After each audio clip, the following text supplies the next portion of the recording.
कर्म और कर्म योग, इन दोनों में बहुत बड़ा अंतर है। मत समझना कि कर्म ही कर्म योग है या कर्म योग ही कर्म है, इसको मत समझना। कर्म कर्म है, कर्म योग है। कर्म करने से क्या होगा, कर्म योग करने से क्या होगा, बुद्धो शरणन अन्विच्छ। अगर तुम कर्म को कर्म योग की तरह करोगे तभी तुम जानोगे कि तुम कर्ता नहीं हो। तो मेरे द्वारा कर्म हो रहा है लेकिन मैं जान रहा हूं कि मैं कर्ता नहीं हूं। इसका अर्थ क्या है कि कर्ता कोई और है, कोई और करता है, तो मैं वो जो करता है उनको मैं जानूंगा।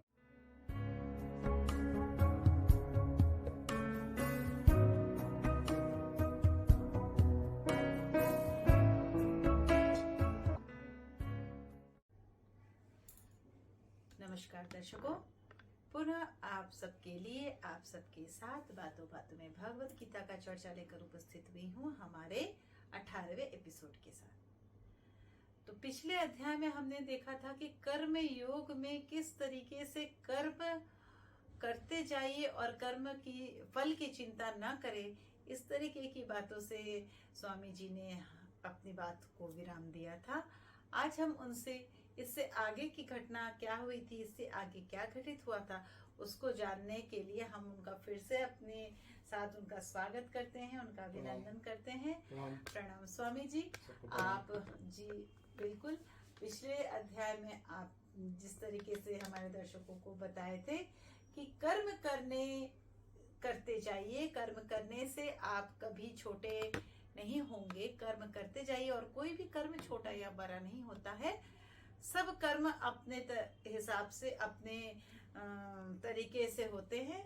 कोई भी कर्म ऊंचा या नीचा या छोटा या बड़ा नहीं होता है। सबके फल अपने हिसाब से ही आपको मिलते हैं। हम कर्म करें और उसका कारण न बने कि हमें ये कर्म करना है तो हमें ये मिलेगा, हमें ये करना है तो हमें वो मिलेगा, इस तरीके की फल की आशा ना करें और कर्म करते जाएं। तो दर्शकों, आप जिस तरीके से हमें सुन रहे थे हमारे पिछले अध्याय में, आशा करते हैं आप इस बार भी मन से, तन से, धन से आप इस चीज को सुनेंगे और हमारे साथ जुड़ेंगे।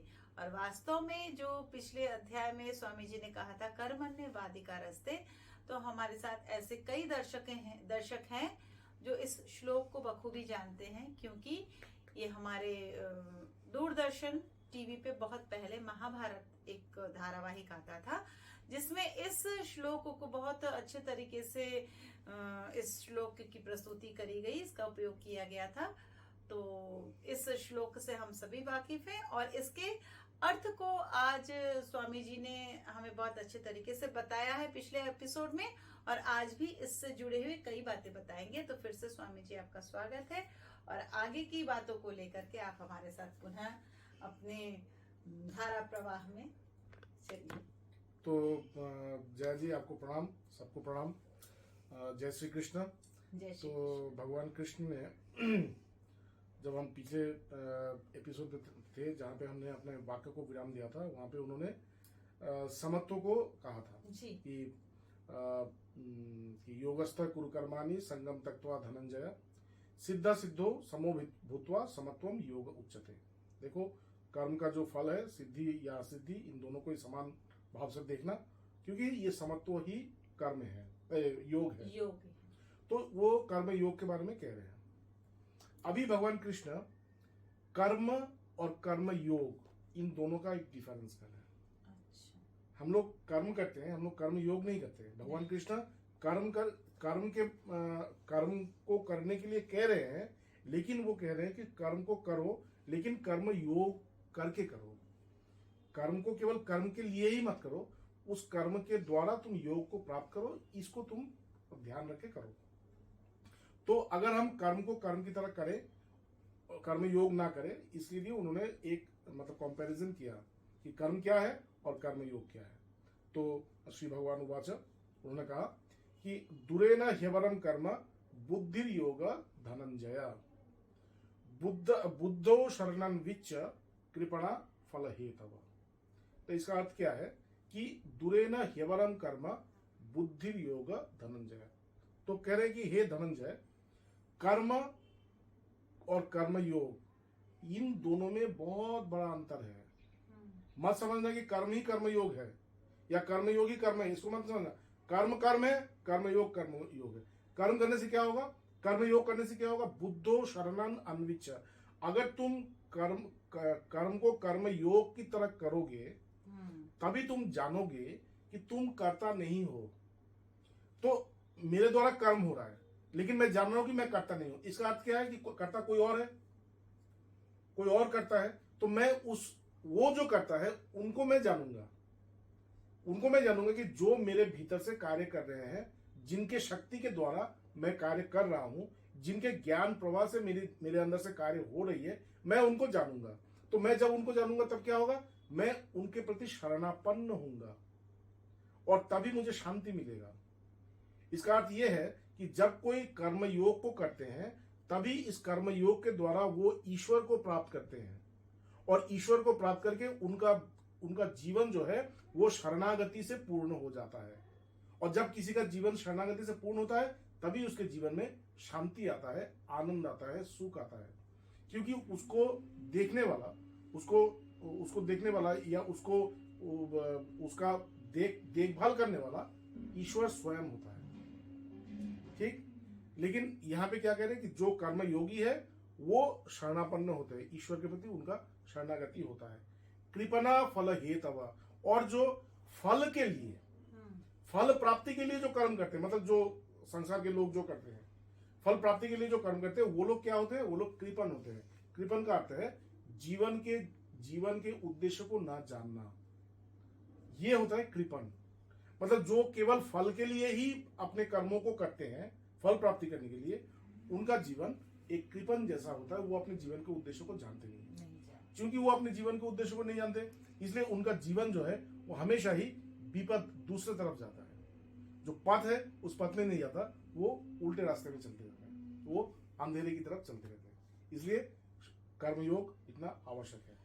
इसके पश्चात वो कह रहे हैं बुद्धि, ये भी बहुत इंपॉर्टेंट एक श्लोक है जो ये इसमें भी भगवान कृष्ण ने एक रिवोल्यूशनरी स्टेटमेंट दिया है। आप देखेंगे वो कह रहे हैं कि बुद्धि युक्त जहा तीह उभे सुकृत दुष्कृते। तो कर्म के द्वारा ही हम लोग सुकृति या दुष्कृति करते हैं। हम लोग को ऐसा लगता है कि हमारा जितने भी कर्म है वो सभी कर्म सुकृति ही हो रहा है, मतलब वो सभी कर्म अच्छे कर्म हो रहा है। परंतु हमें पता नहीं है कि अच्छे कर्म करते हुए भी हम लोग कभी कभी बुरे कर्म कर देते हैं। जैसे एक बार हमने कहा था कि कर्म और विकर्म, जब हम लोग कोई कर्म करते हैं तो केवल कर्म ही नहीं करते, मतलब उसके साथ ही एक विकर्म भी तैयार होता जाता है। एक प्रोफाइल जैसे हम लोग जाते हैं तो प्रोफाइल तैयार होता है, उसी प्रकार से कर्म के प्रोफाइल के साथ साथ एक विकर्म का भी प्रोफाइल बनता जाता है। ठीक है। जैसे हम लोग जानते हैं कि न्यूटन का जो लॉ है वो है कि हम लोग जब आगे जाएंगे तो जिस फोर्स से हम आगे जाएंगे वही प्रकार का फोर्स एक हमको पीछे धकेलेगा। ठीक।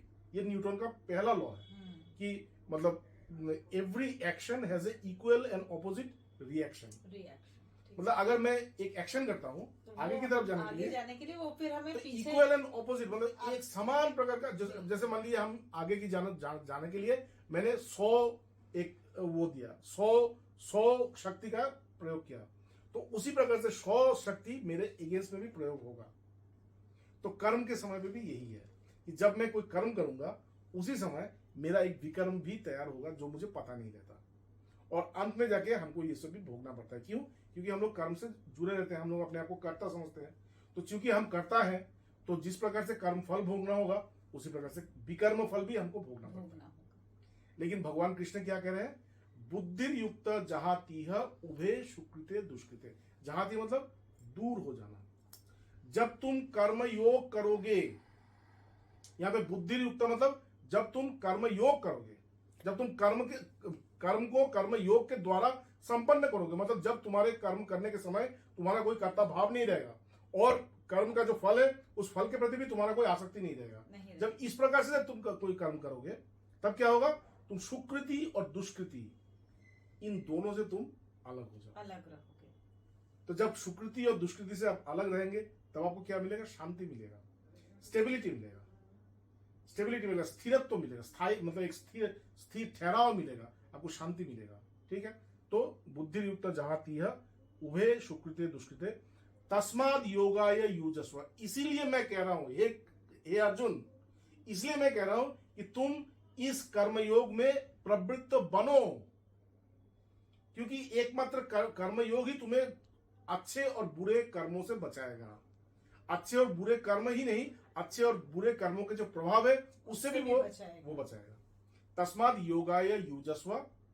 ये इसके बाद कह रहे हैं योगा कर्मसु कौशलम। योग का अर्थ है कर्म में कुशलता। कर्म में कुशलता, जब तुम कुशल रूप से कर्म करोगे वही योग है। मतलब जीवन को उन्होंने योग से किस प्रकार से जोड़ दिया। कर्म में कुशलता कैसे होगा? कर्म में कुशलता होगा जब मैं कर्ता भाव नहीं रहेगा, जब मेरे अंदर कोई कर्ता भाव नहीं, जब मैं कर्म करूंगा लेकिन मेरे अंदर कोई कर्ता भाव नहीं है। मैं जानता हूं कि ये कर्म मैं नहीं कर रहा हूं, मैं जानता हूं कि ये काम मैं नहीं कर रहा हूं। ये जैसे ईश्वर के जैसे ये दुर्योधन ने कहा था, हाँ। केनापि देवेना हृदय स्थितेना जथा निजुक्तोष्मि तथा करोमि। दुर्योधन ने कहा था कि पता नहीं मेरे हृदय में कोई एक ऐसा है बैठे हुए। वो कह रहे जानामि धर्मम न च मे प्रवृत्ति।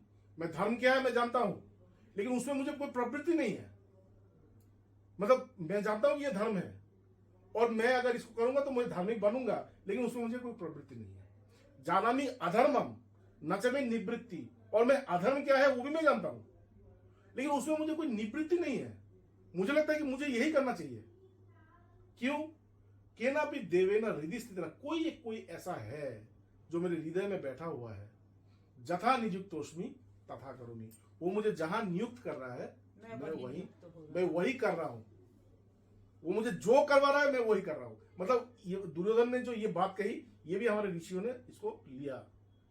उनकी बहुत इंपॉर्टेंट बात है कि हमारे हृदय में कोई ऐसे बैठे हैं जो कुछ करते हैं, जो भी हमसे करवाते हैं हम वही करते हैं। यही बात भगवान कृष्ण ने भगवद गीता के अंत में कहा, ईश्वर सर्वभूतानाम हृदय अर्जुना तिष्ठति। हे अर्जुन, ईश्वर सबके हृदय में बैठे हैं और बैठ के क्या कर रहे हैं? भ्रामयंती सर्वभूतानि जंत्र रूरानी माया। अपने माया शक्ति के द्वारा सबको इस संसार में घुमा रहे हैं। घूम रहा है, सब लोग घूम रहा है। वो उसके पीछे घूम रहा है, वो उसके पीछे घूम रहा है, वो उधर जा रहा है, वो ये सब, और सब लोग सोच रहे हैं कि ये सब हम कर रहे हैं, लेकिन ये सब कुछ भगवान आपके हृदय में बैठ के करा रहे हैं। तो जब आप कर्म योग करेंगे तभी आपको पता चलेगा, हरी ये करता तो ये है, मैं कहां से करता बन गया। इसीलिए कभी कभी हम कहते हैं ना कि हमने नहीं किया है, ये तो ईश्वर ने किया है। और ये सच है स्वामी जी, हमने बहुत मतलब अक्सर प्रायः मैं ये देखती हूँ कि मुझे ऐसा लगता है कि मेरा करने का मन नहीं, तो नहीं, हाथ तक नहीं हिलता है। जैसे अगर आप अस्वस्थ हुए तो उस समय लगता है कि ईश्वर ही हमें अस्वस्थ इसलिए बनाता है कि हम कुछ दिन अपने प्रति ध्यान दे। वो एकदम हाथ हिलता ही नहीं है, पैर चलता ही नहीं है। कभी कभी होता है कि कभी कभी स्वामी जी हम ये देखते हैं कि जैसे एक भी पत्ता नहीं हिल रहा है पेड़ का, तो लगता है उस समय कि एकदम सब कुछ ठहर गया है, सब शांत हो गया है।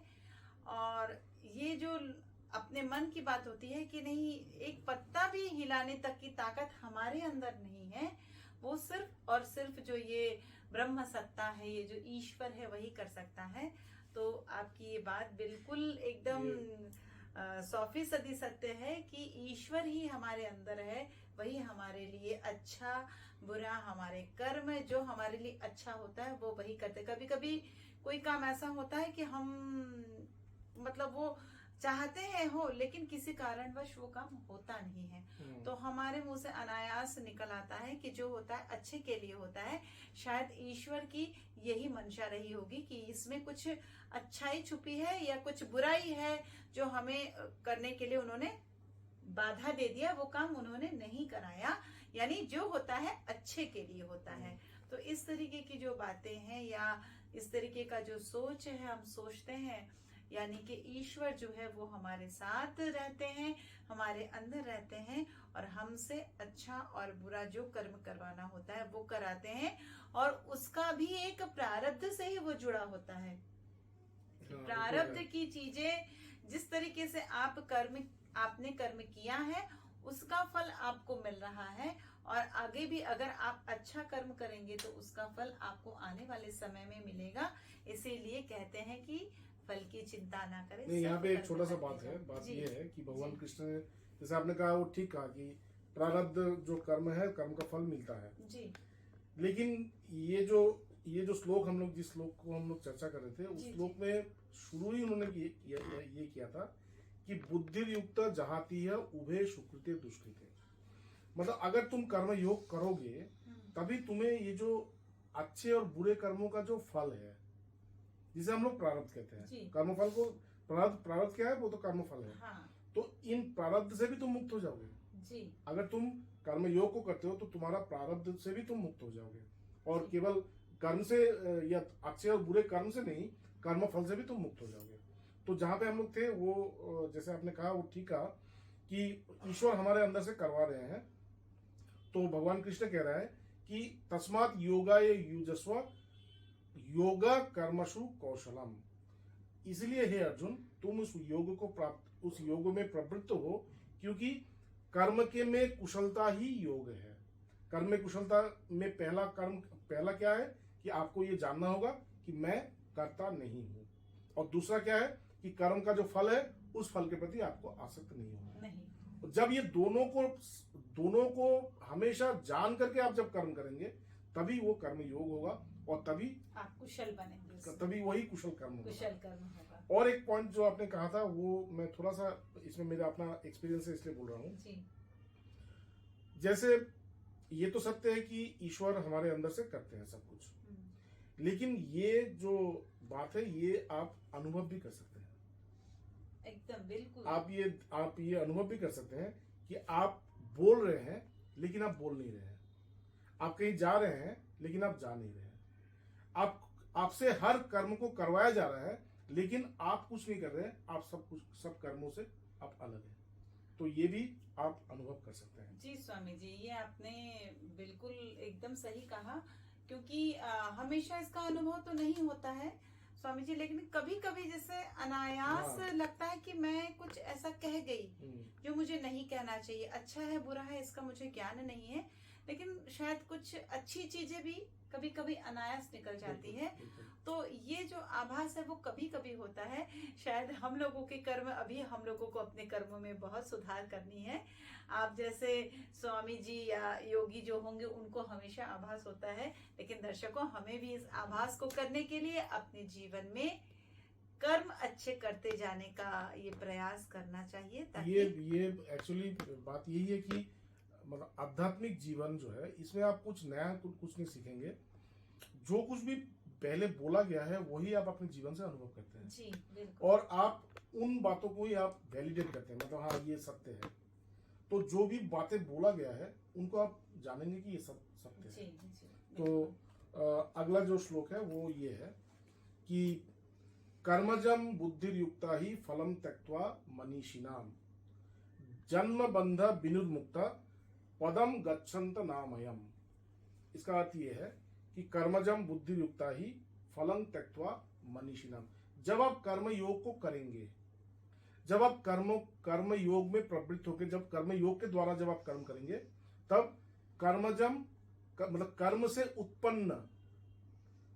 उत्पन्न जो फल है उससे आप अपने आप को दूर कर सकते हैं, मुक्त कर सकते हैं। जी। कर्मजम बुद्धिर्युक्ता ही फलम त्यक्त्वा मनीषिणाम। जो मनीषी जो महापुरुष लोग हैं, वो किस प्रकार से अपने आप को कर्म और कर्म फल से दूर करते हैं? कर्म योग के द्वारा। जब वो कर्म योग में प्रवृत्त होते हैं, तभी वो कर्म से उत्पन्न जो फल होता है उस फल को वो त्याग कर पाते हैं, या उस फल से वो अपने आप को मुक्त कर पाते हैं, क्योंकि वो कर्म योग में वो है मतलब प्रवृत्त है। इसके बाद बोल रहे हैं जन्म बंध विनिर्मुक्ता पदम गच्छन्त नामयम। और ये जो कर्म योग है, इसको करने से क्या होगा? जन्मों का जो बंधन है, ये जो जन्मों का बंधन मतलब जन्म और मृत्यु, ये जो जन्म और मृत्यु का जो बंधन है, इस बंधन से आप मुक्त हो जाएंगे। और पदम गच्छन्ति अनामयम, अनामय मतलब आप एक ऐसे पद को प्राप्त करेंगे जहां पे कोई रोग नहीं है, कोई शोक नहीं है। तो कर्म योग के द्वारा आप एक ऐसे पद को, एक ऐसे स्थान को प्राप्त करेंगे जहां पे कोई रोग या शोक नहीं है, जहां पे हमेशा ही सुख है, शांति है। तो आज हमारा यहीं पे हम लोग अपने वाक्य को विराम देते हैं जी। अगला जो एपिसोड है उसमें आगे और चर्चा करेंगे। जी नमस्कार दर्शकों, पुनः आपके साथ, आपके लिए, आपके समक्ष बातों बातों में भगवद गीता का नया एपिसोड लेकर प्रस्तुत होंगे। तब तक